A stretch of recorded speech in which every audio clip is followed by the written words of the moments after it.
anna qulqulleessi hojii khayri qabdu qofa meena hojjechiise jaalala tanteetiin barbaada ofinnaa dhiyeesse allahu yaa rabbii jabaa badiirraa na dhiise diriitiyya hedduu sanirra anna qulqulleessi hojii khayri qabdu qofa meena hojjechiise jaalala tanteetiin barbaada ofinnaa dhiyeesse diliin tiyya hedduudha toltuuta kan himadhu rahmata kan kee malee humaata kan abdadhu karaa nabii irrattis akkaanin jabaadhu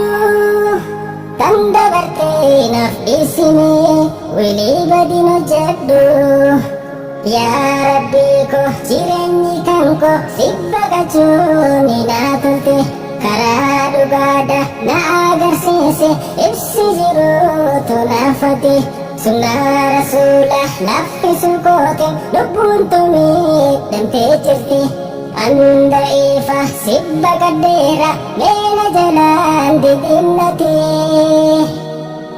karaa sirriirratti na qajeelchi jiruutu tan hafte na bareechi keessa qalbii tiyya na tolchi islaamummaan oolchi na bulchi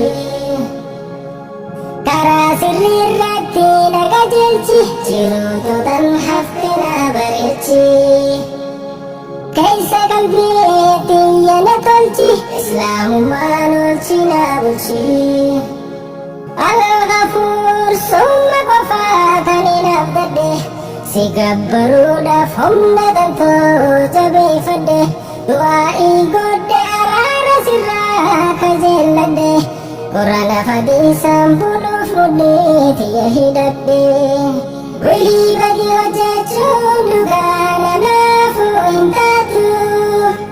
wilii badii hojjechuun dhugaa namaafuu hin taatu wilii badii hojjechuun dhugaa namaafuu hin taatu wilii badii hojjechuun dhugaa namaafuu hin taatu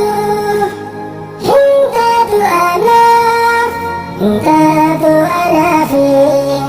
rabbii kiyya kadhachuun ifadhu rabbii kiyya irraan fagaadhu rabbii kiyya malee hin qabadhu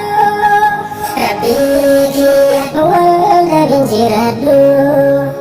allahu yaa rabbii jabaa badiirraa na dhiise dilii tiyya hedduu sanirra anna qulqulleessi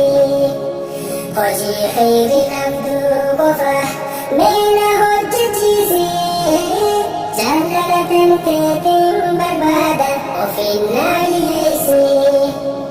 allahu yaa rabbii jabaa badiirraa na dhiise dilii tiyya hedduu sanirra anna qulqulleessi hojii khayri qabdu qofa meena hojjechiise jaalala tanteetiin barbaada ofinnaa dhiyeesse diliin tiyya hedduudha toltuuta kan himadhu rahmata kan kee malee humaata kan abdadhu karaa nabii irrattis akkaanin jabaadhu tan dabartee naaf dhiisine wilii badin hojjedhu yaa rabbii ko jireenyi kan ko sibba qachuun naa tolte karaa dhugaadha na agarsiise ibsi jiruutu naafate sunnaa rasuula laffisu goote lubbuun tumiidhamtee jirti anda ifa sibba gaddeera meena jalaan didinnate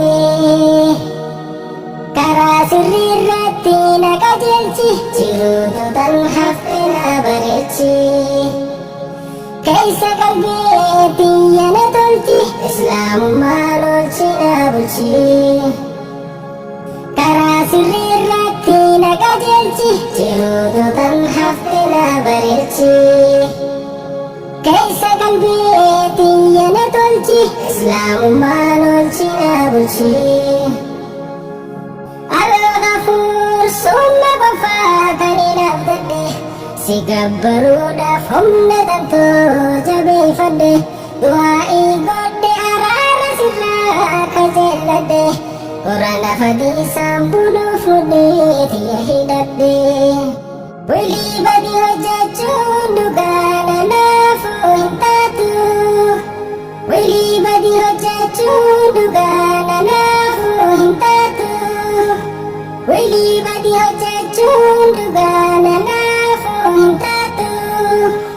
Walii badii hojjechuun dhugaana naafuu hin taatu Hin taatu anaafi Rabbii kiyya kadhachuun ifadhu Rabbii kiyya irraan fagaadhu